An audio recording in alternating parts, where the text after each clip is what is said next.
Hey team, welcome back to another episode of the Strength Game Podcast. I'm your host, Nick O'Brien, and this is episode number 71.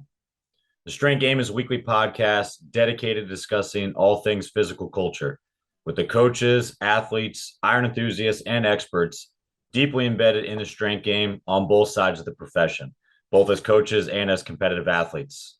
I want to thank everyone who has rated the show, liked, shared, commented, has passed around support to fellow coaches and athletes.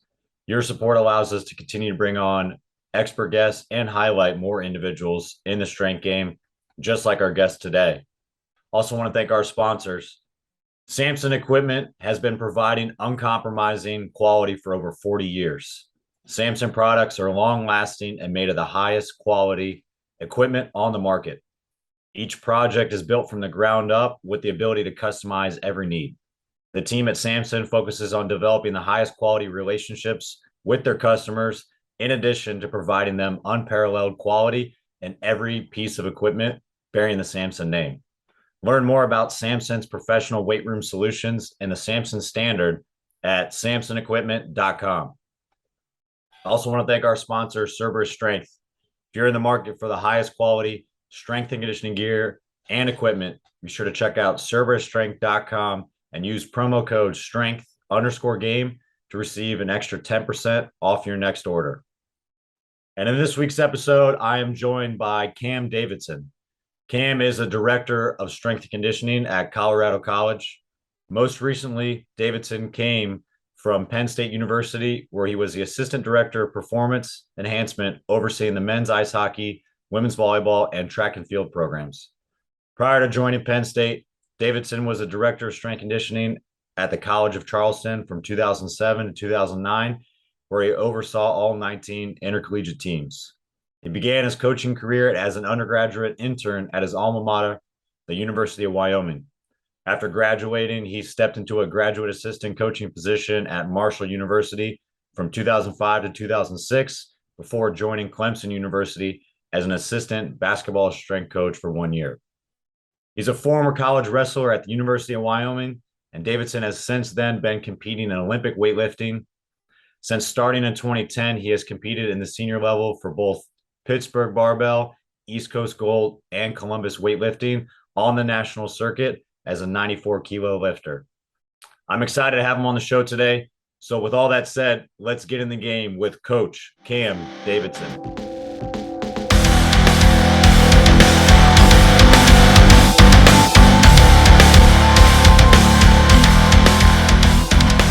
What's going on, everybody? Today, I've got a special guest all the way from Colorado. We have Coach Cam Davidson on the show. How are you doing today, Coach? I'm doing great, man. I appreciate you having me on. Hey, thanks for coming on today. This has been something in the works for me for a while, and I just missed you when I was actually in Colorado Springs. So I'm excited to have you on today and chat it up a little bit more. So really want to hop right into it. I know you've had a very prolific career from yourself coaching as well as training on your own. But how'd you really kind of get started in the strength game, ultimately competing in Olympic weightlifting? Boy, a long time ago. I'd like to mention I got started in high school, and we really didn't have a strength coach. That all came from our wrestling coach. So my assistant wrestling coach, this is an interesting fact. I actually think he's the only guy that's ever competed in a powerlifting meet in all 50 states. Wow. So he was the one that really got me into lifting, and it was all for wrestling. We all played, I went to a really small high school, only about 400 kids in the whole high school. So we all played, almost every season of a different sport. That's kind of what you had to do to actually even man a sport at those schools. And so he was always like, hey, we got to get in the weight room and get stronger for wrestling. And all I ever did was deadlift and pull-ups. Never benched, didn't do a whole lot of stuff, just deadlift and pull-ups, right? And so it was really cool because I fell in love with it with him. And I remember me and two other wrestlers, we hopped in a car with him, drove to Louisville to compete in a powerlifting meet and just drove back, just stayed in a hotel. And so that's where I fell in love with it was I just loved the weight room, and he was suited power lifter, so we're trying to get him into his suit and all that stuff. So the smell of those places, the the environment, the intensity that he had, I loved it. And so that made me love the weight room. But then when I went to Wyoming, I wrestled there for a couple of years, just absolutely loved those strength coaches. All of them, just phenomenal people. The way they coached us, the way that, and back then that was 2001 when I got there. And it was, back then it was you either do it or we're going to have a problem. And nobody really ever had a problem because it was just so fun. I loved it. So for me, it was going through that program for 2 years as a wrestler. And then as I had an injury, so I stopped wrestling, but they let me intern with the wrestling team in the weight room just so I could kind of be involved because, that's everybody I knew was on the team. I didn't know anybody else. So it was just my way of kind of staying involved. And even if it wasn't on the mat, it was in the weight room.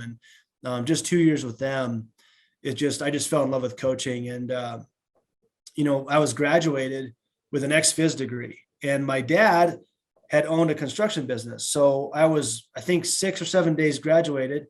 I'm sitting in the weight room, just getting a workout in.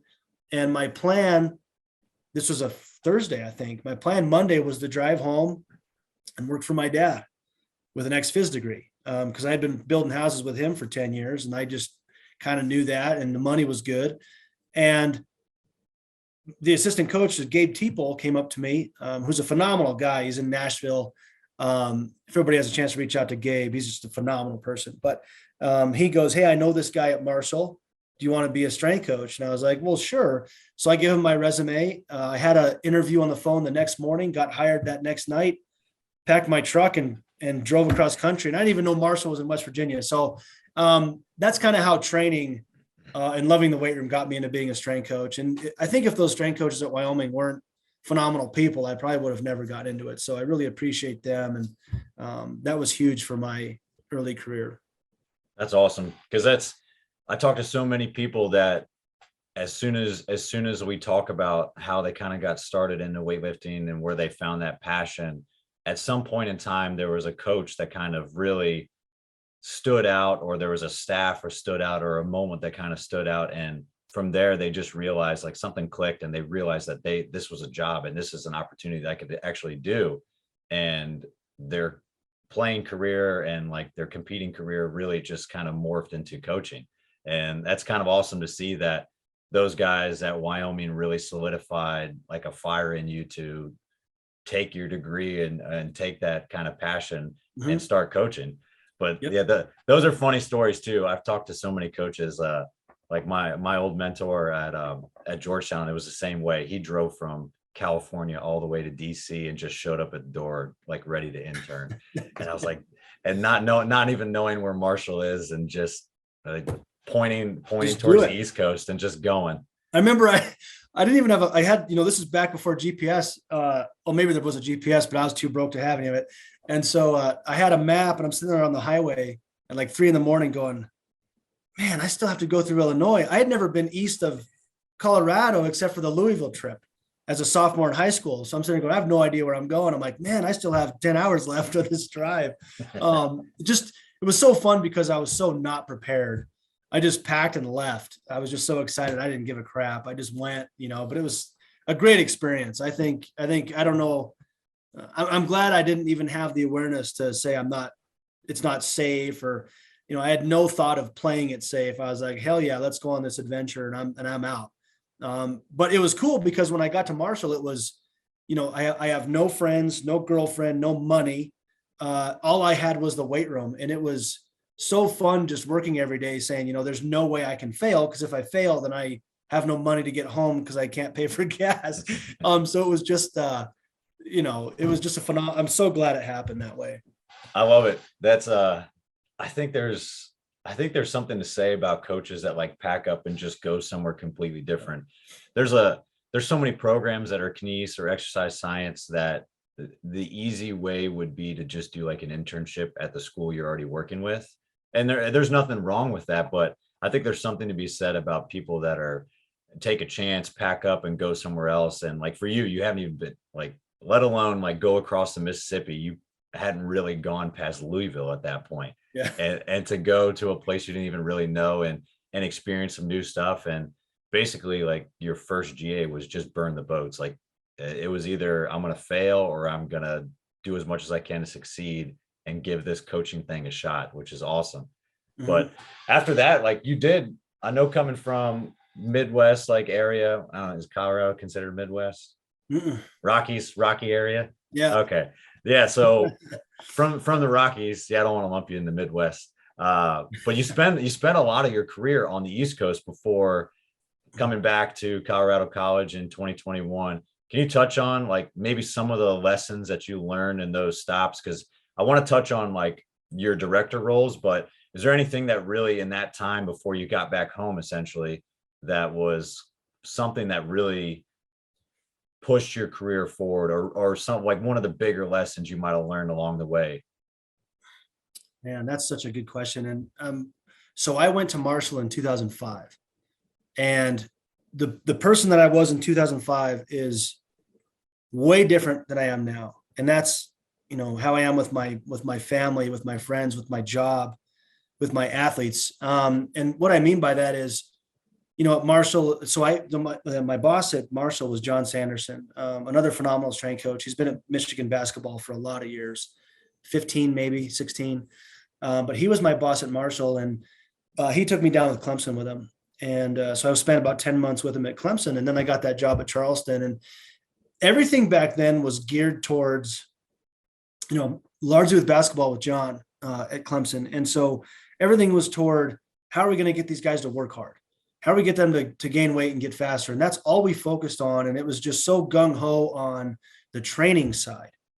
There was really, and this is not a knock on how we did things, but I think nowadays everybody's doing it better, but there was no culture piece there.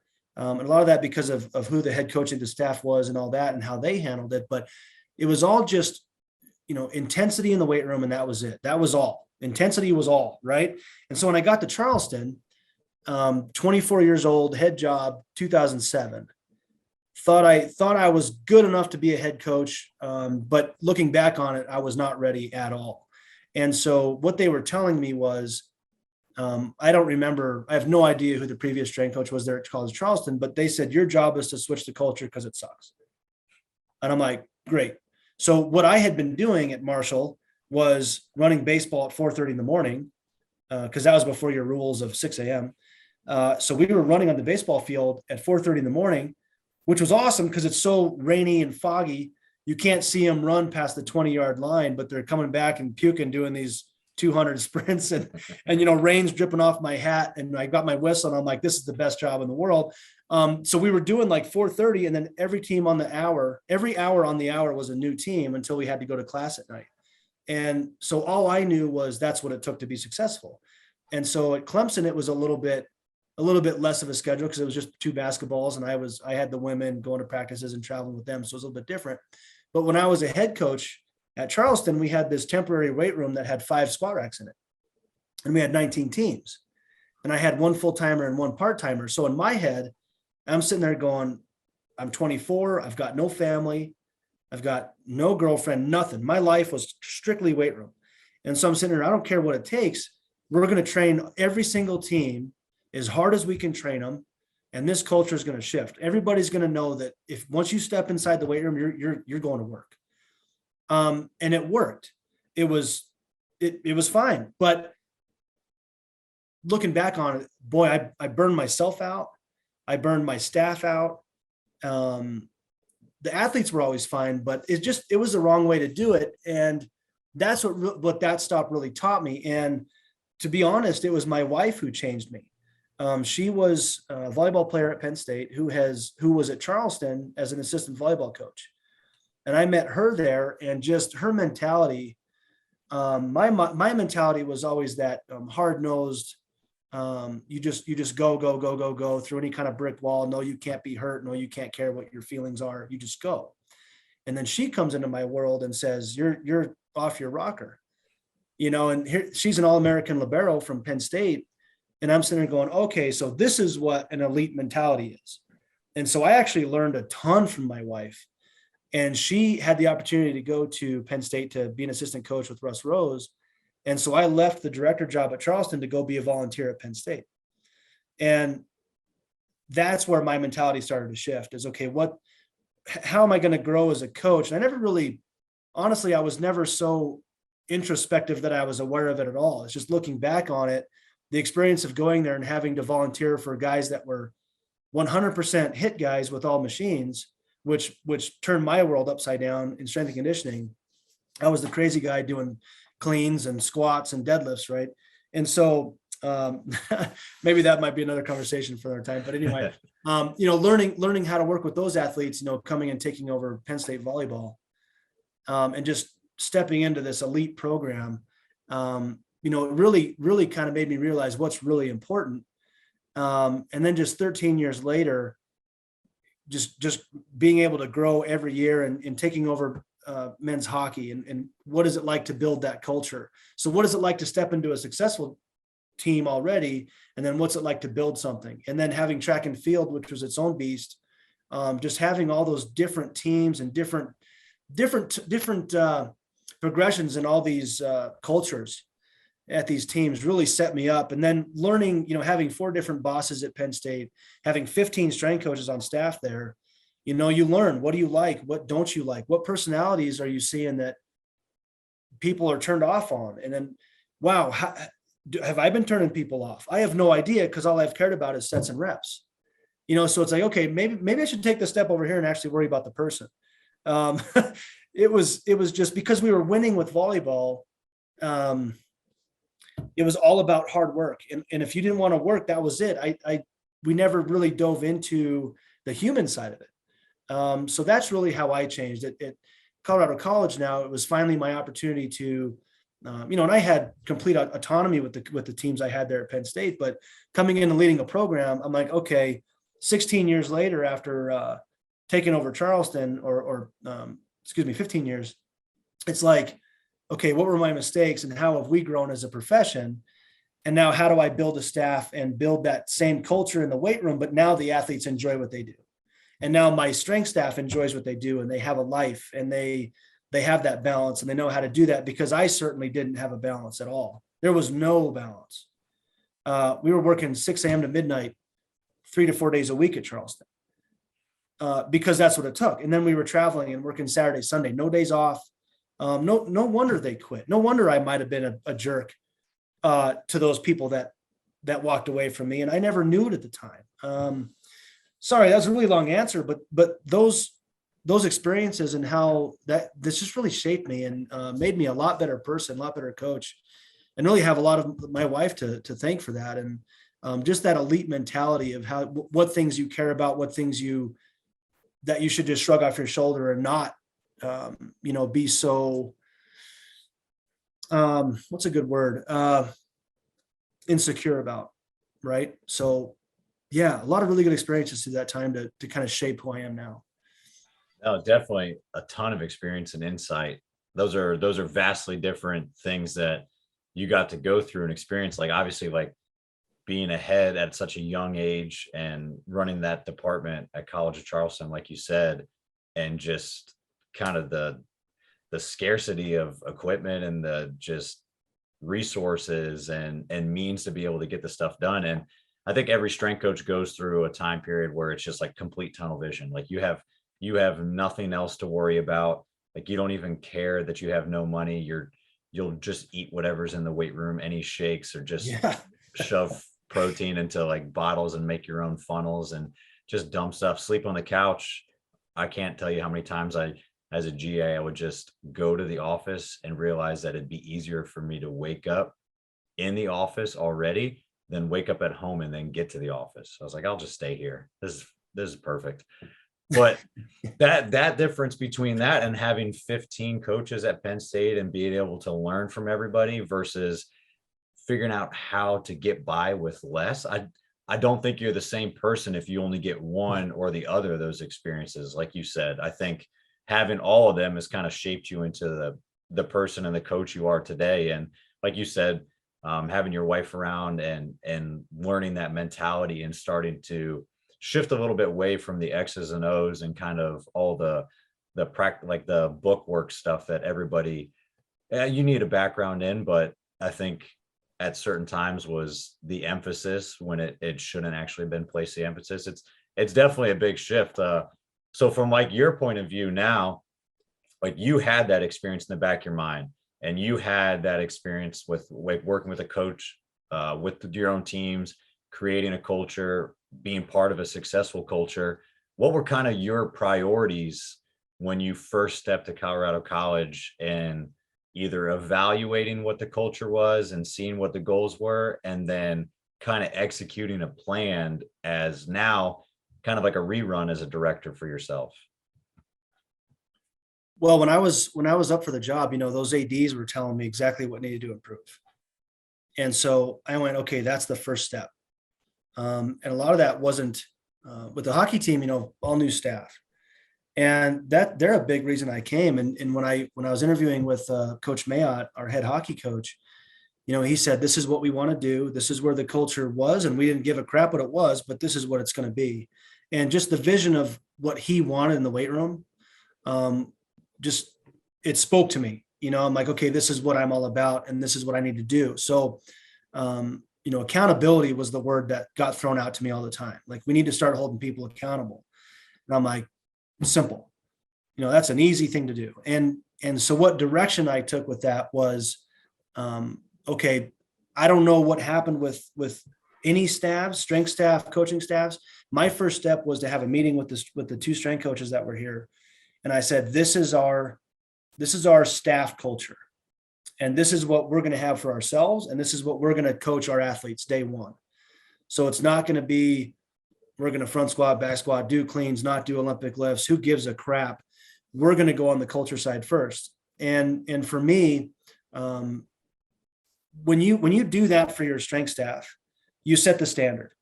And so this is what you do. So once they know the standard, they know what they're doing, then I let them go. Do your thing. You, be the individual, and don't be like me. I like people who are completely different, which is vastly different than I was at College of Charleston. I wanted 4 Camerons on staff. And I think that's the complete wrong way to do it. But I made the mistake. And so here I love those people who are completely different than me, because it gives you a well-rounded staff, right? So if I'm missing something, I've got somebody right there who can go talk to the same athlete and make them click. So I love that. But my whole thing was, let's focus on the culture. And the culture for me is positivity, which can be positive attitude, positive body language. So now you're coaching your athlete on, do they have the right body language? Not everybody's going to have a great day every day. But that's what we hit on. We don't hit on, hey, get deeper on your squat. We hit on, hey, what's your body language like? Then everything else seems to get a little bit better. So it's the positivity piece. It's the accountability piece, knowing that. And again, this is to my strength staff and my athletes. I am going to hold you accountable for your time, and I'm going to hold you accountable for your work, and I'm going to hold you accountable for your actions and your decisions. Number 3, I want you to be a caring person. So don't be selfish. Which might be a little bit different than your mentality as a competitive athlete, but it's, don't be selfish. We're going to care for the team, care for your goals, but care for their goals too. So that kind of speaks to maybe that, if one of my assistants has something to do that day, then yes, I'll cover for you, and no, it's not a problem. So it's always having that positive attitude about being a team player, right? And that goes into the next one, being a good teammate. So if somebody needs help, you be a good teammate and you help out. So it just decreases all that stress and that drama, because at Penn State, having 15 strength coaches, I had my 3 teams to start with, and then my eventually just 2 teams. That's all I cared about. Men's hockey, women's volleyball. I didn't care about wrestling or golf or even track anymore. It was all blinded. But here, like, we all matter. I've got the 2 D1 teams, they've got the D3 teams, but everybody matters, right? And so that's the culture I want as a staff, and then what we're saying to our players. And once you have that positivity, accountability, caring, and being a good teammate, now my biggest thing that brings it all together is enjoy what you do. And if all those things are in place, the work ethic in the weight room is going to take care of itself. The weight on the bar is going to take care of itself. The way that we move in the weight room is going to take care of itself. But if you're not hitting that culture piece first, and it's so funny how sometimes you read on Twitter that now culture is just buzzword and you can't do it. What the heck is that? And I don't know who's guilty of that. I'm not going to call anybody out, but it's like, that's really important, because once you ingrain that culture, now you teach you set the culture, then you ingrain it, then you protect it. And so now my job is protecting that culture every single day. And that's what I'm looking at. is, are we always hitting those things? And then that way you can move forward. And now you can teach your athletes, hey, what's your mentality going into this? If they're having a bad day, it's like, hey, shrug it off, have a good mentality. And now it's like, how do you perform on the ice or on the court? If something happens to you, how do you respond to that? So it takes it so far away from just worrying about sets and reps. And now you're worried about the holistic approach that the sets and reps are so small now, they just take care of themselves. Is that making sense? No, that makes 100%. That makes sense. I love that. Yeah. And now, and like I said, everyone matters. Our custodian, George, he's an older Mexican guy. I love George, sitting and talking to him about, how he was growing up, and he may or may not have been involved in a gang, learning those stories about George. And he's sitting there and he does a couple mop swipes, then he goes and hits a couple sets of bench. Then he does a couple mop swipes, and then he hits that tricep push down. And I love that, because usually it's just me and him in there at 6 a.m. My other assistants come at 6:30, but I'm sitting there rapping with George a little bit, and then you go upstairs. And so that's another thing is a huge mistake of how I approached it was, don't just be weight room guy, get your ass upstairs and talk to those administrators and talk to those secretaries and build those relationships, because that's how a lot of that is perception of the weight room, right? Like if you're just weight room guy, you're just the meathead downstairs who gives a crap. And that's who I was at Charleston. I never got out of that damn place. And here I'm like, I want to go meet everybody, and I want to be involved with that. Because it's got to be a global perception that you're doing the right things for your athletes. And, nobody cares what these athletes squat, but they care what kind of people they are. Right. Exactly. So that's kind of the approach that we're taking at this point. No, I really like that. I mean, like to kind of touch on what you said, like not being the weight room guy, that perception that people have is going to be their reality. And it becomes hard probably, because I can't imagine being the director and having 2 to 3 staff members, like some of them part-time at like College of Charleston, and then realizing that you have to pump 19 teams through that size weight room. And you still, at that young of age, or even if you're older and you've been a head coach for a while, like you still feel like you have to do what your contract says to do. Like, my job is to make them bigger, faster, stronger.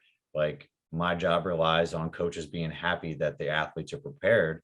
So at the beginning, in the forefront of your mind, it's like, I have to get them through the weight room. Like that's my main goal. And that's why I think most coaches fight for more resources, more staff, because then we can go be involved in things. We can talk to other people. We can have a holistic approach, and you don't feel like you're handcuffed to a squat rack and then your desk. And then after a 12, 14-hour shift, you come back and do the same thing. So that I think that's super important. But I love like you setting the standard and having a culture piece, and because the weight room will take care of itself. It's the same when you talk to athletes about technique. It's like, yes, this is super important. I don't care if you're squatting 500 or a dowel.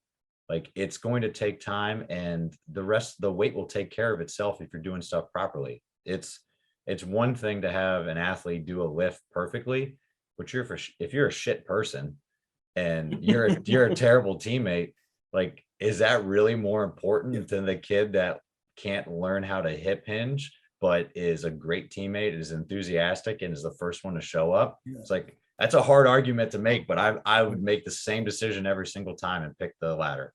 Yeah, it doesn't mean that you don't coach your guys every day. Like, we're gonna coach our butts off every single day. It's just, and it's still important. It's just not the main focus anymore, right. And it's, you said it, like, and I may or may not have a position opening up soon with a staff member taking a different job, but I'm more likely. So back in at Charleston, when I was hiring people, it was, okay, how is their programming? I want to know that they're a good coach, but what's on paper? I'd look at that program, and if I didn't like the program, I was like, it's so stupid. That's so stupid, because there's so many different ways to do things. When I said that, I kind of put in my head, when I was at Penn State track and field, throwers were my main thing, but we ran the gamut of Olympic lifts. My program, you would maybe not know. You would say, is this a weightlifter or a shot putter? And the only reason that you would see that it's a shot putter because I have a lot of bench press in there. But we ran the gamut of those Olympic lifts, and I had a guy that did pure powerlifting, and our two throwers were the two best in the nation going head to head every week. And we would talk a lot of crap to each other, like, my guy got your guy this week. It must be the Olympic lifting. My guy beat your guy. It must be the box squats. We'd go back and forth on that stuff. And it was really fun banter because we didn't have any egos about it, but I guarantee you both of us would swear up and down our program's better. But it was just really fun. So there's a lot of different ways to get your athlete to that elite level. And so anyway, I kind of forgot what I was saying because of that. Oh yeah. So, if I lose a staff member, I'm more likely to hire the one that's a really good person. You can coach your balls off, but sorry to say that, but you're a good, I'll hire the better person every single day. And in the past, I ended up hiring good people, thank God, but it was all based on, are you going to coach hard and how are you going to program? And now it's, are you a really good person? And then everything else we can work on that. Right. No, that's a good point. I think that's, programming and like having some of those prerequisites are kind of like almost like the barrier of entry, but it's not like you said, the same as having the culture piece and still coaching up your athletes. Like I think we get the two prioritized. We just get them out of order a lot of times, and hiring the best person and making sure an athlete's a good person too. Like that should still come first in some aspect. I love that stuff, but you touched on it a little bit, and we were kind of talking before we actually started getting recording. Can you touch on, because Colorado College is super interesting and how the academics works. You don't have to go in full detail, but I know from my time at Fresno State, I had the women's soccer program for the first few years I was there, and we competed against Colorado College for soccer. And you have men's ice hockey there. Those are the only two Division I sports at that school. So there's a very unique aspect of having D1 and D3 intermingled. And some people would, and even me, like I worked at a D3 school, I played at a D3 school. There's different rules. So to have both those in the same university and like under your direction as a department head, like there's got to be some intricacies to it. And then again, like the university school system is completely different than everything I've heard. So can you touch on that and like maybe some of the things that kind of threw you for a loop when you first started there and trying to get your program laid out for a yearly schedule based off classes and stuff like that?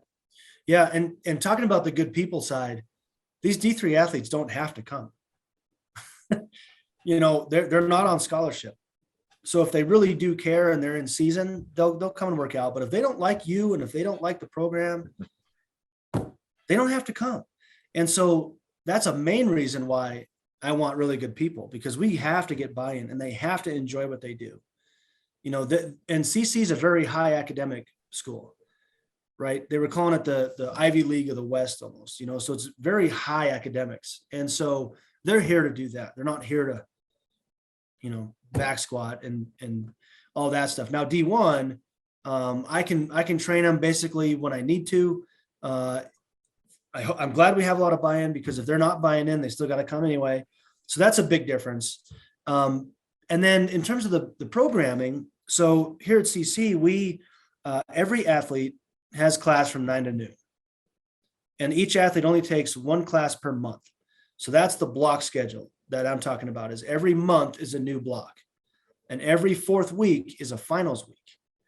And that's huge because it's nice for programming to have every month be a new block, because week 4, that's a great unload, and because when I was at Penn State doing all the force plate testing, we're doing RSIs and seeing what's going on with that fatigue. And week 1 and week 2 were I threw week 1 and week 2 out on back then it was flight time, contraction time is what I was looking at. And it was, week 3, and then every week was week 3, 4, 5, 6, 7, going up in terms of feeling better, less fatigue, right? And so this graph shows improvement. Week 8, so here's week 3, week 8's down here. What was week 8 for us? Finals week. And that was the first time I'd ever been doing those numbers on a force plate, and it was eye-opening.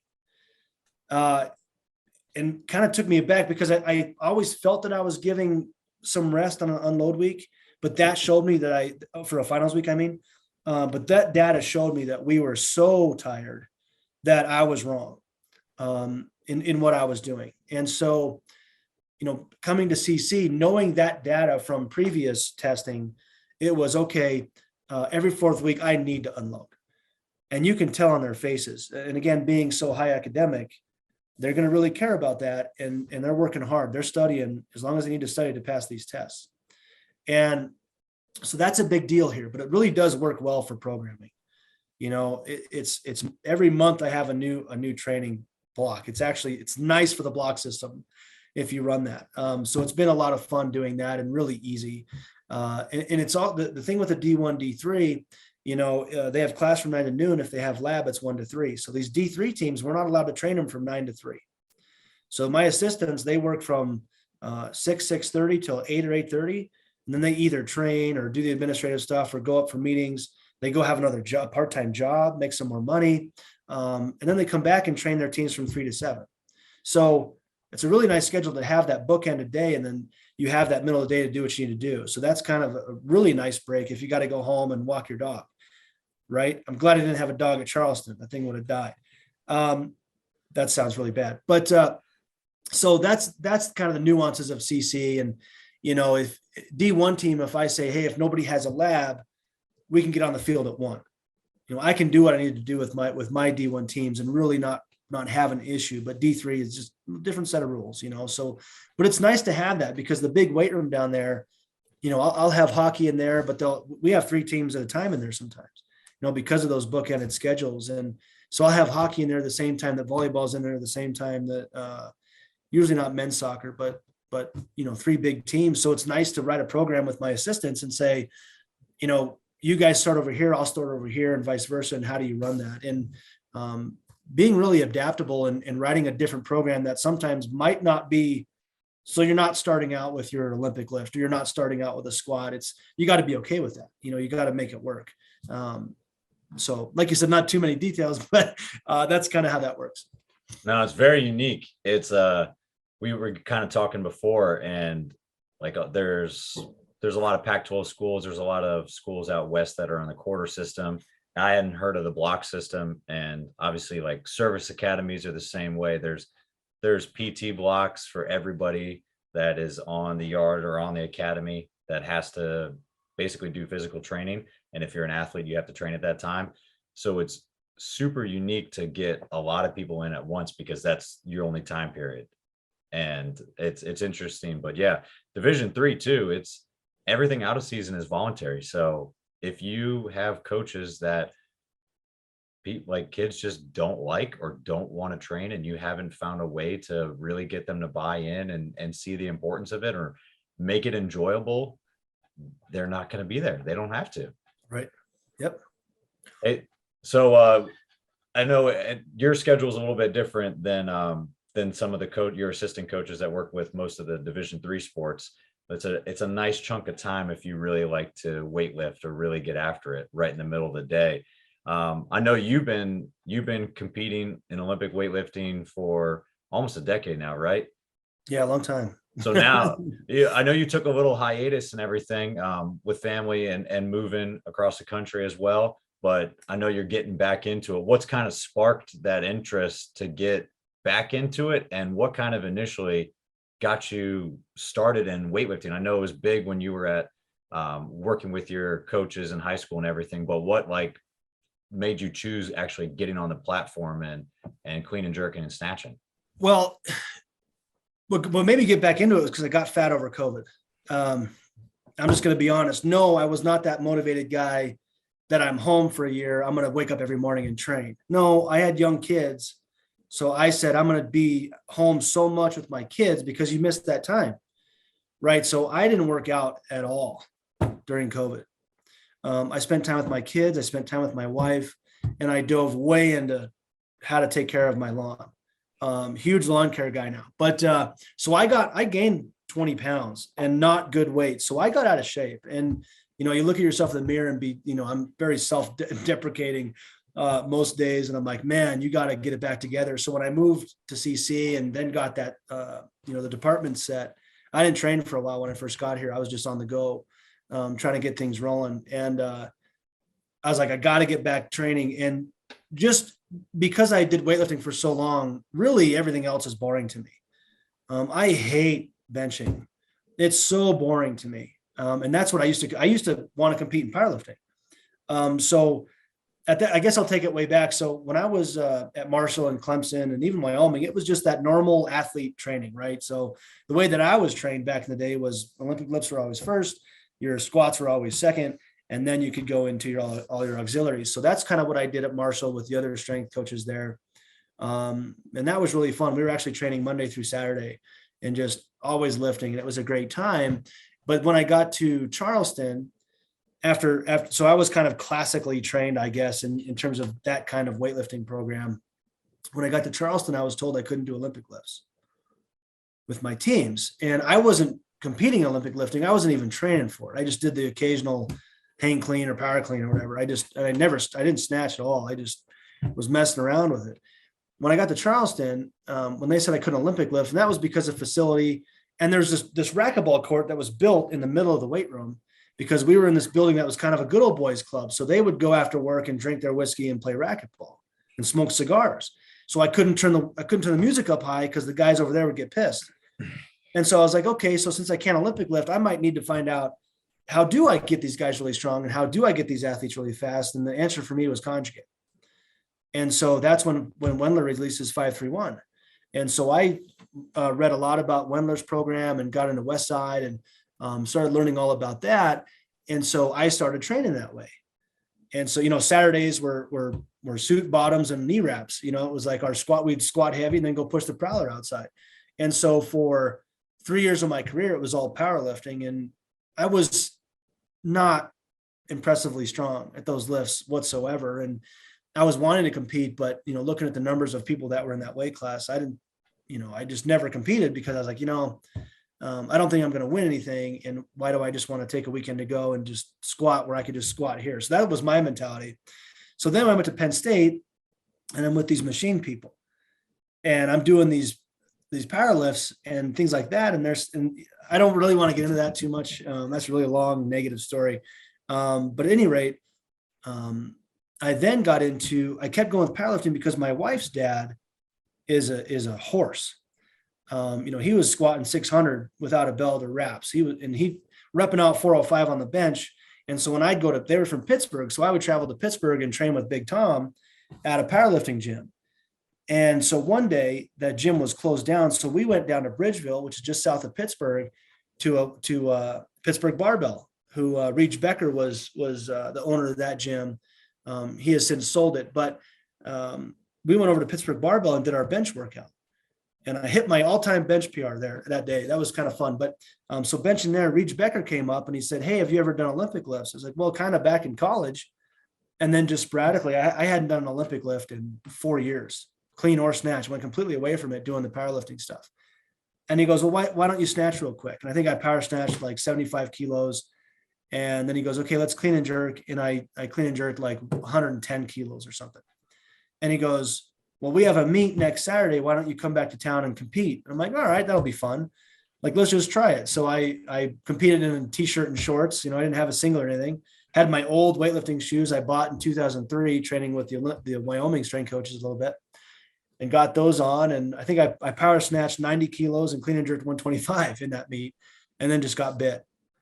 I loved it. And I was like, okay, like powerlifting, I'm not impressively strong. I'm always tight. I can't move well. That's not powerlifting's fault. I'll say that's my fault by not doing the things I needed to do. But weightlifting, I just fell in love with it because I was like, I need to build this range of motion.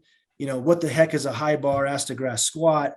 Because I hadn't been doing that. I had been doing a low box my lowest box was 12 inches. So I was going wide stance, low bar, 12-inch box squats once a week, but just a little bit different. So I got into this weightlifting and I tell you what, I just loved it. It was just so fun because it was a 300-pound golf swing, right? So it's like just the nuances of every single position, what's going wrong and how do you fix it? And how do you be more conscious of this movement? So it was so technical. It almost got me back in my brain of wrestling because I loved the technique of it. And so weightlifting kind of gave me that. And just then in my head, I'm like, okay, I'm going to show these hit guys that weightlifting actually is a really good thing. But that was my own internal battle of going through that time of my life. So I just got bit by the bug there, man. I just fell in love with it. That's awesome. I don't know why it's the case, but it seems like so many people get really infatuated with a certain style of training, and they kind of project it a lot of times onto their athletes. And then they go to another school, and that school is the complete opposite. Yep. And it's kind of make or break. Like, what do you do in that point in time? Do you just conform to what they're doing? Do you take theirs in mind, or you just completely go upstream? But well, yeah, I was completely against the high intensity machine to failure stuff. And, so I was 26 when I got to Penn State, and I'll say at that time, I was really just head on. I'm going to combat it. Now going through that, I learned a lot about it, and I actually learned some good things about it. 2 weeks at a time in a GPP, or how do you, it really did some good things for my training. It gave me another piece of how I could train my athletes. So at first I was just completely against that whole way of training, but there's something to be gained from every type of training, right? Right place, right time. Right.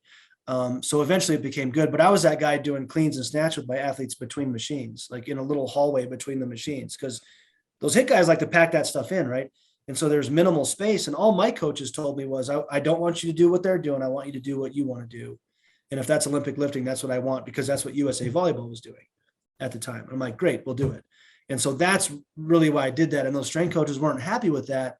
But I was hired really by Russ Rose. And then I was hired by the strength staff later. But when I was a volunteer for a couple of years and then a part-timer, it was all through volleyball. And then they just stuck me over in track and field because apparently nobody else wanted to do it. And so I took over track and field, and that was my time to start writing programs and transitioning them into Olympic lifts, because that's what they wanted. So I was okay doing that. So it was almost, they did me a favor by sticking me in the corner, so to speak. That was really fun. Yeah, I was going to say, I would have opted to kind of have your own space too. So that's nice. They kind of just, go do your barbell gymnastics. Yeah, they didn't like me. They didn't like me. Hey, so you touched on it. Like, obviously you're getting back into it, and like everybody has a point in time, I think, in their career, if you start getting involved in strength sports and you're kind of juggling a coaching career, you're juggling personal life and other things like that.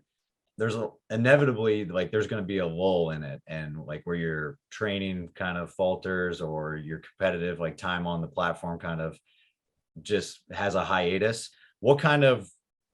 How are you kind of approaching reintroducing it? Because a lot of coaches, if they drop it, they don't get back into it. Maybe they'll lift here and there, but they just kind of like chalk it up as, well, I can't do what I was doing before. And I fall into that trap too. Is like, I like a carrot to chase. I like being able to like challenge myself and go on the platform. And if you're training alone, a lot of those times, there's only so much you can do. So how are you kind of managing reintroducing your training, knowing what you had done before and how much experience you have in it?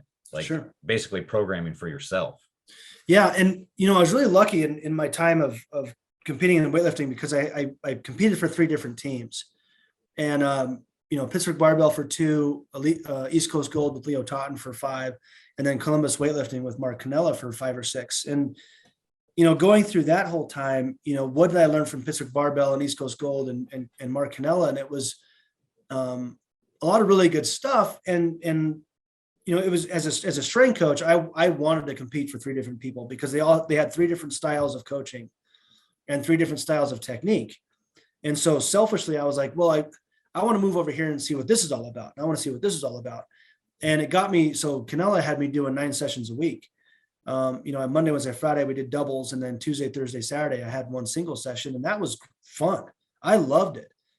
But, then I had a kid, and my wife is sitting there going, bless her heart, she was a recruiting coordinator at Penn State. She knows what hard work is. She knows what it takes.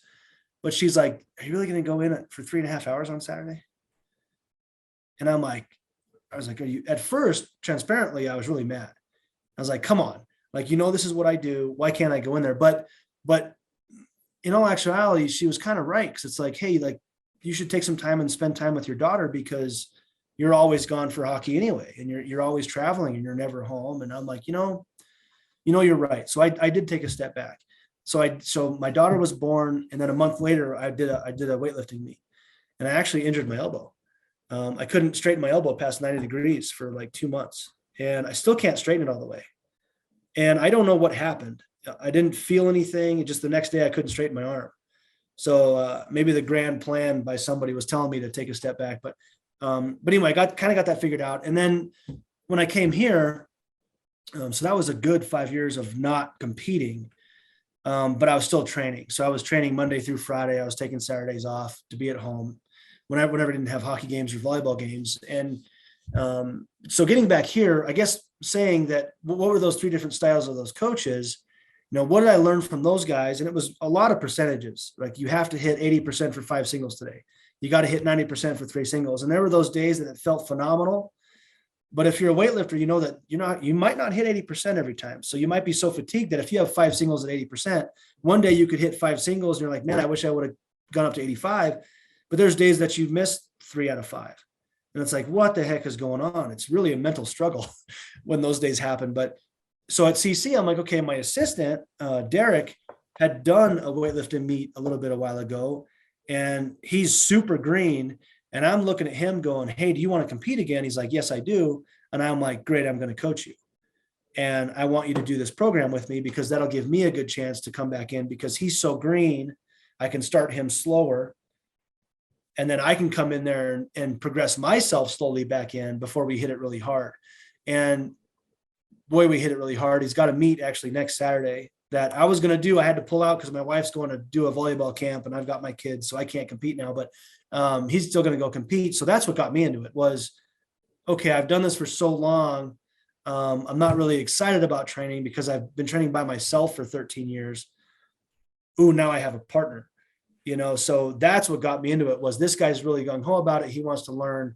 Then I can say, okay, how have I progressed as a weightlifting coach? I'm going to get him to lift and then work myself into it. So and it's been fantastic. I mean, we started back in February, working into it. And then March, I wrote a triphasic for weightlifting cycle. Cause I don't know if that's out there everywhere. So I'm like, I'm going to put triphasic to weightlifting, and boy, it worked well. So that's what really got me into it was helping him and being able to work myself in there a little bit slower. Plus I just really like it. I really enjoy the Olympic lifts. So that's awesome. No, that's cool to see. I think finding like a new spark or a new catalyst to actually keep it interesting again, because there's a reason why you found a passion for it. And there's a reason why you enjoy training in that way. It's just oftentimes like, as fun as it is, as like doing 9 sessions a week and stuff like that, there's a lot of other priorities that come.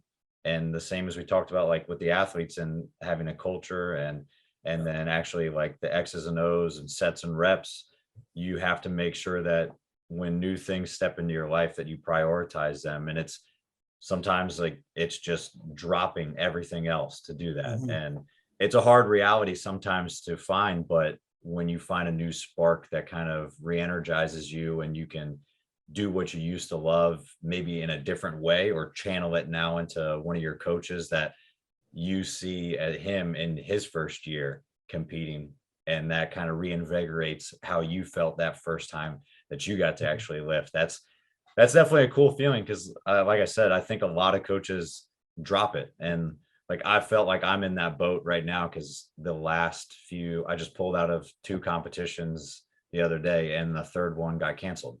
It's like, I can't afford to pay almost $1,200 to fly to Columbus. Yeah. And then that was what's cool about going with those teams, because they always paid my plane ticket. But oh yeah, now that I'm not affiliated, I'm like, man, I don't know. But you're right, man. It's a big commitment. And I was really bad at doing anything else in life, because if my wife said, hey, let's take a weekend and go to the beach, well, what am I going to do? I got a jerk that day. That was me. I couldn't do it. I'd be on vacation, but I'd be miserable because I'm not training. So that's my own fault. And that's what I've learned from it is I really needed to take that step back. COVID was good for me in mental break, because now I realized that, hey, what's important is I can still train, at the level that I want to train at, but I can still go with the family and enjoy myself and enjoy their time. And I can go golfing and I want to enjoy a beer on the golf course. And back when I was doing 9 sessions a week, there's no time for anything else. And so that's what I really like about it is I want to get back into competing. I want to get back into training, but not at the expense of enjoying my life and enjoying my kids. And so if I don't lift on a Saturday, don't care at all. So that's where I'm at now, is where can I do it, but still enjoy the things I want to enjoy. It took how I was training to hit the numbers I was hitting in competition. I may never get back to that level, and I don't really aspire to. Doesn't mean I won't try. It just, if it happens, it happens. If it doesn't, but my assistant, I tell you what, I'm going to stay on him because he's going to be good. He's got potential. Awesome. No, I think that's a great point too. And I think after having as much time under the bar and experience as you do programming and competing yourself and putting everything on the line on the platform, it affords you a little bit more opportunity because you have the experience to kind of draw back on. It's not like you haven't been there before. It's just a matter of, is a juice worth the squeeze to get back to that level? Or can you do it in a different way? And like you said, enjoy other aspects of your life with it becoming all consuming, because like there's a reason why a lot of pro athletes, like people call them assholes, or like some of them are just super self-centered and selfish. It's like they have to be, a lot of them, to get to that level of like professionalism or however you want to word it, to actually be selfish in their preparation, go to sleep at 8, wake up at this time and do these things. Like there's a lot of stuff that happens behind the curtain that people only see, like what happens when it's game day or when it's on the platform, or how an interview goes, to realize that like there's a lot that goes into this stuff, and being able to manage all the other things in your life. Like it's different when you have kind of seniority and you have some more experience to draw upon, because you can do those things a little bit more easily now. And that's a really good point of being a successful athlete is, those shot putters that I was working with at Penn State, those guys went on to compete in the Olympics and winning worlds. And Joe Kovacs, I haven't trained Joe Kovacs in a number of years now, so I'm not taking any kind of credit for that. But, he's still taking silver medals next to Ryan Krauser almost every world championship. And those two guys are so elite. And looking at Ryan Whiting and Joe and, how elite they are and what it really takes outside of practice. They're going to practice hard, they're going to lift hard, but what are they doing? And that's what I see from those successful athletes is really what their desire is to do it the right way every minute of every day. Like they're so committed. And the successful coaches, it's not just practice. The 3 hours of practice is one thing, but how committed those guys were and away from practice in their preparation, and how many hours they put in, how many intentional hours they put in, is really how I'd like to word that. And it's incredible what it takes to get to that elite level, and that's really what I try to tell my athletes is, that's why it's important for me to train. Because I want to be a strength coach that's in shape, and I want to be a strength coach that can show them that you can be strong and fast and in shape and mobile. And if I'm going to tell someone to do it, I've always been a fan of, hey, I'm going to do it too. Doesn't mean I do every sled workout with them. It's just, I want to be that kind of coach that says, hey, shrug this one off. This is not worth the mental battle that you're having with yourself. How do you respond to that stuff? Okay, so you made a high turnover on the ice and thank God we had the defense to stop it. But, it's on the mental side for me that helps me relate to these athletes of what it takes, because when you train for 10 years in weightlifting, what did I learn? I learned that the mentality side is important. What I learned is, no, not everybody needs to do Olympic lifting. And I'm a weightlifter saying that, right? No, not everybody has to snatch and clean and jerk. I like doing it because I can coach it. And if we're going to do it, I'd like to think it's going to be done well, but no, it's not needed. And so that for me is what makes a successful athlete and a coach, is what it takes away from there. And then do you have the mentality when you're actually doing the work that you're that you're very intentional with your work, and you can find the positive from every single day. And that's what I learned from Ryan Whiting was he was missing snatches. And I'm sitting there going, okay, when I train, I get really mad and I'm my own mental battle, but he'd just be like, meh. And I was like, really? And he's like, well, I was doing this really well. And that's what I'm focusing on today is, and we'd have those conversations outside the weight room, and I'd have a beer with Ryan at his house on a weekend and when he was out of season. And I would just pick his brain on the mentality. And he's like, man, just always pick the positive and work on what's feeling right that day. Cause even in throwing, it's so technical. Are you going to dwell on what's going wrong? Are you going to dwell on what you can do right? And then focus on that. And then once you have the thing going right, can you just make a tweak to the negative and make it a little bit better that day? Now you're walking out of practice in a good mental attitude. So that mental state that's what I've really learned over the years is that is so important. And that's, again, like you've had elite athletes, I'm sure of what's their mentality different than the person that might not play that much. And to me, it's a big difference. Man, no, I couldn't agree more. That's awesome advice from Whiting too, like to pick out the positive things from that session. Cause you're right. I mean, the weightlifting is very technical. Shot put, like any throws is very technical. Like, cause I'll compete in Highland games, and when I go to throw, and it's like, it's 9 events. So if I'm not positive about one of those, and I've seen it before, I've at one, and I wasn't training a lot for it, I bombed out in lightweight for distance, heavyweight for distance. And then I almost bombed out like the event right after, like weight over bar. And I was like, what is going on? And it just kind of snowballed from there. And I finally picked something good out from it. And then the rest of the day kind of turned around. But you can see how it's like not focusing on something good that happens in something that's such a technical sport, or even if you don't take a technical sport, like just take like your 24 hours a day as an athlete. If you have a bad training session, and that's 2 hours of a college athlete's practice, and maybe you lift that day, that's another hour, like you still have another 20, 21 hours of the day.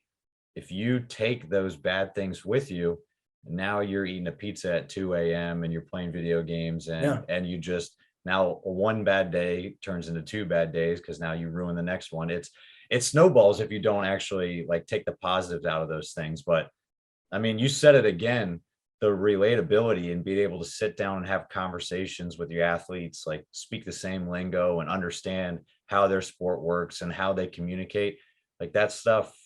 Those conversations are way more important, again, than some of the sets and reps and everything. And that mindset is huge. Have you, like, being a competitive athlete yourself and going through the ringer and having your ups and downs and having your own type of career, even though it's different sport, there's a lot of aspects you could take away from it. But have you found that training hard and even going out and competing and putting your training on the line has made it easier for you to push your athletes a little bit more, and for them to understand that like you've kind of put yourself through the ringer, so it's not like it's a bunch of fluff that you're spewing out, like it comes from experience? Mm-hmm. Have faith in your training, and then believe in yourself. And that's the 2 major points that I was never so introspective that I ever learned that through my biggest times of those 9 sessions a week. Like I wish I was, but it took me that time off to actually evaluate how I was and how my mentality was. I might've been a lot better wrestler had I not made everything so damn important. And I always focused on the negative. I was such a glass half empty type of guy for so long. So that maybe that held me back. And so I'm taking my failures as a collegiate athlete and then being around people like my wife and Coach Rose and Ryan Whiting and Guy Godowski and Chris Mayotte here, and these coaches and our women's soccer coach here was a 4-time national champion, and then she was a pro, like a crazy elite athlete. And so I'm sitting there going, what sets these people apart from where I was? And that's just what I've learned is, you have to enjoy what you do. I always go back to that. And can I get these athletes to be a little bit more introspective about that and how their mentality is? Because the training is going to work. You have faith in the hard work. You believe in yourself, and you're always going to have my mentality as a competitor never got better when I was doing really well. I've had meets where I went 6 for 6, but I've also had meets where I bombed out on the snatch and then only made one clean and jerk, and the one made clean and jerk. It's like, I'm glad I made one, but why wasn't I more successful? Why did I bomb out at snatch? Where was my mentality there? And so for me, when I'm talking about these athletes, it's, hey, you're not going to have a great day in the weight room every single day, which is why I'm really into RPEs and velocity, aside from all the other reasons we do it, because it accounts for that. And you can take a positive piece from it. And then you can walk out of here feeling really good about your training. And doesn't mean you can never focus on what you need to get better at. Sure, my job as a strength coach is to say, you got to get better at this. But that's what I've really learned that I can share is that the training is going to work. Have faith in it, trust yourself. Don't be afraid to take a break. Don't be afraid to relax on a weekend. Because those mental breaks is really what keeps you growing, right? So that's how I help my athletes out, is just being okay with that adversity. That's a good thing. That's a really good thing. And the cliche is like, you don't learn things from your successes, you learn them from your failures, right? And I think that's absolutely true. And if you can get through that and you can learn something from it, then you're always winning. And then hopefully in games too, because losing sucks. Yeah, no doubt. No, that I would agree. Yeah, you learn a lot more from failures, and in my experience, than you do having success. And oftentimes it takes something like a hard lesson learned. You hope you can avoid some of those things, but looking back, I know that I don't regret or wish that it would have happened a different way, because a lot of those hard lessons learned got you to the point you are currently. And I'd rather learn them and fail and do all those things as quick as possible and fail super fast so that I can get those lessons out of the way and then start to advance and make new mistakes at a higher level at that point. So no, I think that's great advice. Is there, like, from all your coaching stops and then like all your experience under the bar and your mentors and lots of like the prolific athletes that you've had and stuff, is there any like one big lesson, like you talked about, like meeting your wife and everything, that shift in like your mindset and everything? Is there any like one lesson maybe from other coaches or anything that really kind of maybe shifted your view on coaching as well? I had a lot of help from a lot of really good people, but it was one situation with Coach Rose. Okay. And which I was incredibly taken aback that he would say that to me. But so we were training, and so when I got there, we won 2 national championships. Then we had 2 years where we didn't win. And then we won 2 more back to back. And it was the 3rd year. So it was our 1, 2, 3, 4. It was my 5th year at Penn State. It was the 3rd year we won a national championship. And it was in the middle of that year that we won that one, that our middle, who was 6'5", squatted 315. And I was pumped about that. And so I went up and told Coach, and I said, hey, she squatted 315 today. And he goes, well, are you telling me she's the strongest girl on campus, or are you actually going to get her to jump higher? Okay, we're done. And he shooed me out. And I went, holy shit. Like, I walked out of the door and I'm like, at first I was like, what a dick. But then I'm like, he's exactly right. And I say this to recruits, and I mean it. I say it to our team. You're going to be strong. You're going to be fast. That's what we do. But I don't give a crap what you squat if you can't skate. I don't give a crap what you squat on a volleyball team if we're not playing highest. Like, in those high levels of volleyball, those girls if you can hit above other teams, you're going to be successful. So I don't give a crap if every single one of your outsides squats, 315, if they can't play at 10-4, right? It's incredibly different. So him saying that changed my entire perspective of being a strength coach. I always felt I'm a good strength coach. Okay. I have a lot of belief in myself as a coach, but we're going to be strong. We're going to be fast, but there's other stuff that matters than just your middle squatting 315. And that was a huge aha moment for me. It was career changing. Just him saying that, just that 10-second interaction, it was huge for me. That's definitely eye-opening, because that is definitely not the reaction that you were anticipating when you went. No, I thought he was going to be happy. He didn't care. He's like, all we care about is playing volleyball. The main thing has got to stay the main thing. Yeah, that's exactly it right there. Keeping the main thing the main thing. And that, I think it definitely, that's a wake-up call, and that's awesome to see that it shifted your focus, because I think a lot of times, and I've fallen victim to this as well, just being a strength coach or being that quote unquote weight room guy, when you're stuck in that facility as much as you are. And like, you probably felt the same way, like at College of Charleston. Like I felt that same way at my like GA when I was at Salisbury. And just I had 4 football lift groups. I had 2 lacrosse lift groups. I had 2 baseball lift groups. I had 1 women's lacrosse. So, and I would just go back to, and then I go to school, and then I come back, and then I go back to class. I'd be like this, and you're in the room all the time. Then you're training in between. Like, you don't know anything else but that. And you forget that the athletes have to actually be good at their sport, and they actually have to go to class, and they have to do all these things, and they have a social life and all that stuff. And if they want to be successful at their sport, you have to keep the main thing the main thing. And you actually have to be good at that sport. And if what you're doing in the weight room has no benefit, no tie-in, or no influence on what they're doing on the field or on the court, on the ice, you're going to get that same response from a coach that knows that really is not the end all be all at the end of the day. Right. 100%. 100%. And it's just, track and field, with my throwers, I felt that, yes, we have to get stronger. That's the only sport that I ever said, okay, you need to be squatting 700 by the end of the summer. You need to be benching 525 by the end of the summer. Because in track and field, if you're stronger and then you throw farther, then you're right. In hockey, if they put 100 pounds on their squat, but they're not faster, then I'm completely wrong. So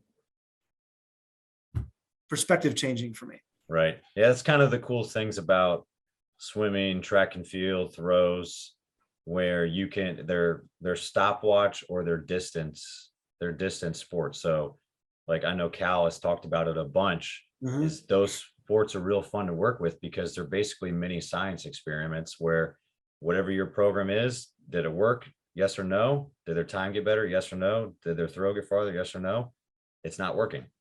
Yep. And team sports, like from what we talked about, everything today, like there's so many competing factors that go in. And obviously, like having a standard and a culture and all the other things that we discussed too, like some of those soft skill stuff, that still is important for track and field and everything. But it's different when you start throwing in all these variables and the different services and different and just a team in general. Like it's completely different. But and a lot of people, I didn't enjoy the whole track and field experience.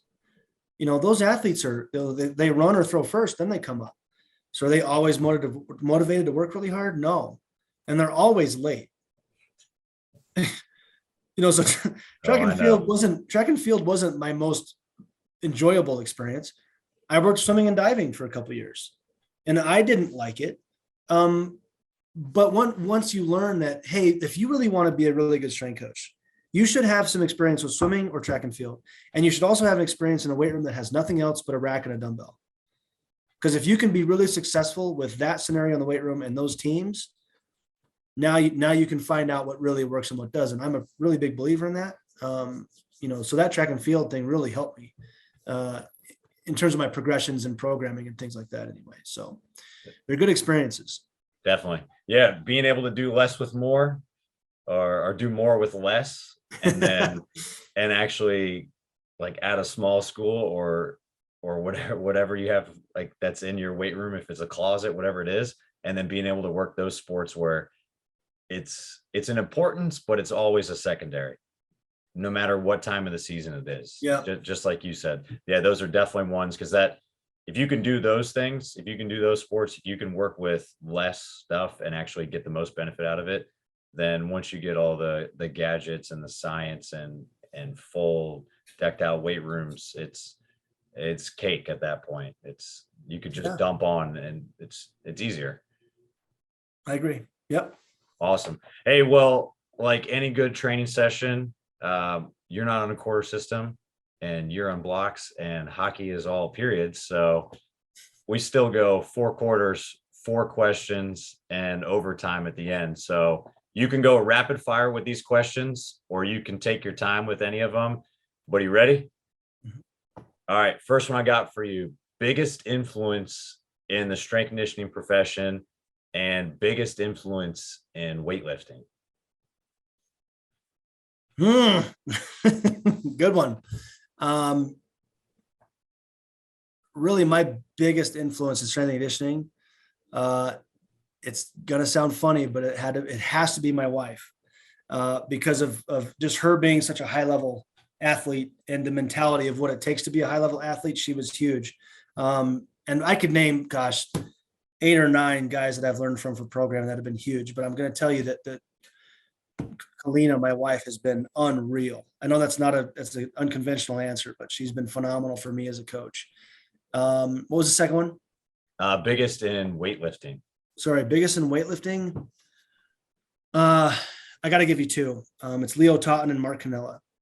They're 2 fantastic people, great coaches, but they do things a little bit differently. And just learning both sides of what they do has been just crazy eye-opening in what you can get done in that world. And those 2 guys are phenomenal. So those are my 2 biggest influences there. Awesome. Hey, I know you touched on it a little bit with the lawn work and everything, and it's probably a little bit new working back in the Rockies than it was in Penn State. So what do you do? What are some of your hobbies and kind of go-to things when you're not in the 4 walls of the weight room? Well, trying to get my grass to grow in Colorado was a big one. All this rain's really been helping me. It's been huge. So I do enjoy the lawn work now. If I'm not doing that, I'm probably on the golf course. Big golfer, been golfing since I was 5. I just have a lot of fun with that. So, and then just my kids are at the age where they're all around town. If they're not at gymnastics, they're at volleyball. If we're not there, we're going to the zoo. So it's been really nice to actually have a change of pace and enjoy a bunch of stuff with my kids. That's awesome.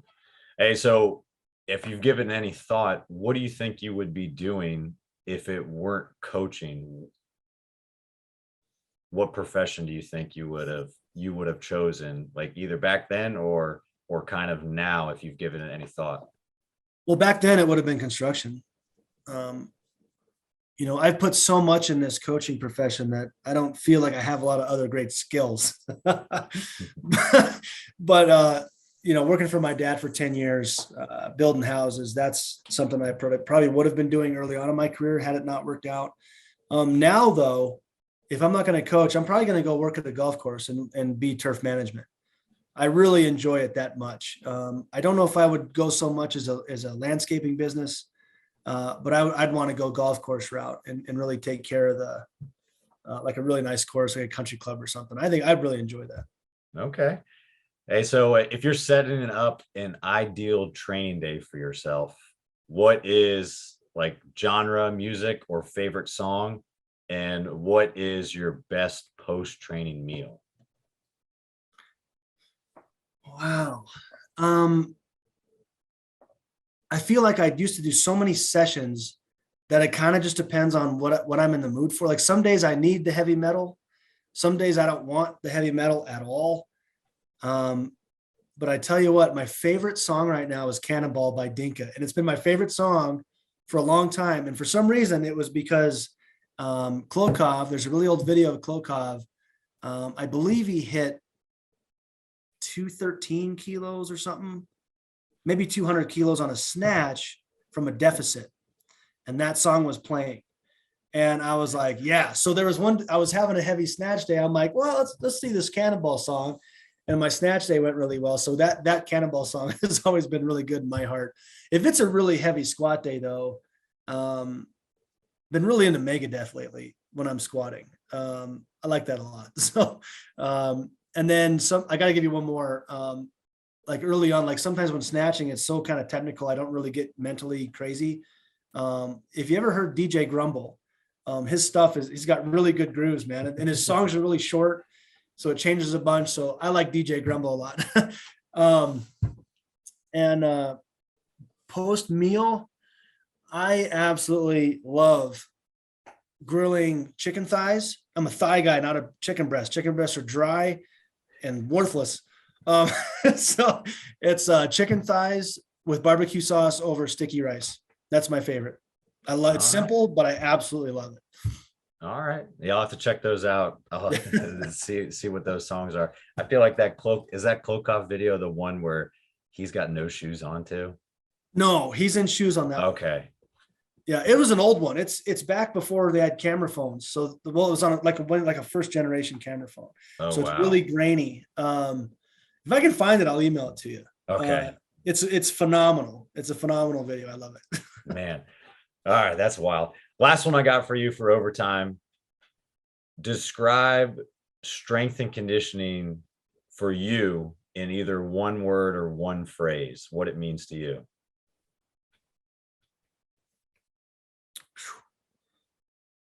Enjoyment. I got to tell you, I enjoy what I do, man. I absolutely love being a strength coach. I love the lifting piece. I love the sports science piece. I love the nutrition piece. I love going to practice. I love games. I love the travel. And that's why I've been in it for so long. I loved the grind. Everybody vilifies that. I loved it. It was good for me. I'm glad that I don't have to do that now. But enjoy what you do. The enjoyment it's so special to me. I absolutely love everything about it. Yeah, sometimes travel can suck. But I enjoy most things. That's awesome. No, that's great. And no, I completely agree. The grind and everything. Yeah, there's people that are trying to get rid of it and ask for more pay and stuff like that. But at some point, it is kind of a rite of passage. And a lot of those guys aren't in the profession anymore. Exactly. Yeah, it's a rite of passage. And honestly, I think that's really what solidified it for me too. That going through that period, that hard time, you can't do that for that amount of time and not enjoy it. Yeah. There's too many careers out there. There's too many other ways to actually make money and waste your time. Yeah, if and you don't like it, get out. There's a phrase I got to say. I'm really sorry for the language, but shit don't roll uphill. You got to go through that, and you got to spend enough time to move up. And find yourself a partner or spouse that knows that's why I married her. She was an athlete, recruiting coordinator, knows the life. That was huge for me. So having a wife that's incredibly supportive and kind of knows what it takes, that makes it better. Definitely. No, super helpful advice. Hey, Cam, I can't thank you enough. For anybody that has any questions, follow-up stuff, or to kind of follow along your journey as you get back to the platform, or any of your lawn care tips and tricks, where can they get a hold of you? Well, I'm really big on Instagram, man. I try to be anyway. I'm not so much on Twitter, but Cam Davidson 94 is my handle on Instagram, and I'll put some my training videos on there. I've been putting my lawn care stuff up there. I've been getting more into that. So I'm really active on Instagram, and if anybody ever DMs me, I will get back to you. I will never big time anybody. That's happened to me a few times in my career, and I absolutely despise that. So I don't care if you're a first year or a 30 year, I will always get back to you. So that's actually hit me up on Instagram DM is the best way to get a hold of me. I'm just always active on there, but email is great. And then, something else I got going on is, we are running a mentorship program with Leo Totten Training Systems, and we're doing 6-month mentorships and yearly mentorships where we have there's a few of us mentor coaches on there, and we've set up presentations. There's a lot of presentations every month, and we do monthly full cohort meetings. So it's a big deal. It's going really well, and just some incredible people with that project there too. So if anybody's looking to learn on something like that, we've got that going on as well. Awesome. Yeah, that sounds fantastic to kind of hear from you. And Leo's been in the profession for a long time. He did my USAW a long time ago too. He's he's a fantastic coach, and definitely I'll link all that stuff in there for anybody interested or anybody that wants to follow up with you. But like I said, I really appreciate your time, man. It was great to talk to you more, and have to link up next time I'm in the Rocky Mountains for sure. Absolutely, man. Appreciate it. Awesome, man. Well, take care. Thank you. That's it for this episode of The Strength Game. Thank you again to this week's guest and to our sponsors. Be sure to connect and keep up with our guests at the links in the description below. Remember to subscribe to us on Apple and Google Podcasts, Spotify, or your favorite podcast provider to stay up to date on all future episodes. Also, check us out on YouTube and CoachO'Brien.com, where you can find all the video versions of these episodes, as well as show notes, episode schedule, and much more. Comments, ratings, and reviews are always welcome and appreciated. Thanks again for tuning in, and be sure to join us next week for another great episode of The Strength Game.